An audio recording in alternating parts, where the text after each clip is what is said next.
فوز النادي الاهلي النهارده على يانج افريكانز، وخرجنا ب3 نقط عشان نوصل للنقطه السابعه في مجموعه دوري ابطال افريقيا.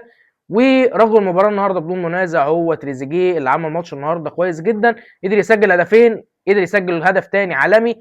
هو بس كان عندي نقطه تحفظ وحيده النهارده على اليو ديانج النهارده كان سيء جدا، او ما كانش مركز، مش عارف، عايز بقى يمشي، مش عايز يكمل مع النادي الاهلي. ده السبب اللي مش مخليه مش عارف يركز في الملعب. هو مش عايز يركز في الملعب عشان عايز يمشي. ده ممكن لسبب من الاسباب، بس انا بقول لك النهارده اليو ديانج كان سيء جدا. او على الصعيد الاخر اللعيبه كلها النهارده كانت مركزه، عملوا ماتش كويس. قدرنا نطلع بالشوط الاول بنتيجه 1-0، ما عملناش هجمات، بس قدرنا ناخد من اللقاء اللي احنا عايزينه، وخدنا ال3 نقط في الاخر. فاتمنى الفتره الجايه اللعيبه تركز. انا عارف ان انتوا لسه راجعين من التوقف الدولي وما لعبتوش مع بعض بقالكم فتره، فانا متاكد اللعيبه دي لما تلعب مع بعض ماتش واثنين وثلاثه هيوصلوا لدرجه تجانس ما وصلوهاش قبل كده، لان انا عارف اللعيبه اللي عندنا كلها لعيبه كبيره وسكواد عالمي.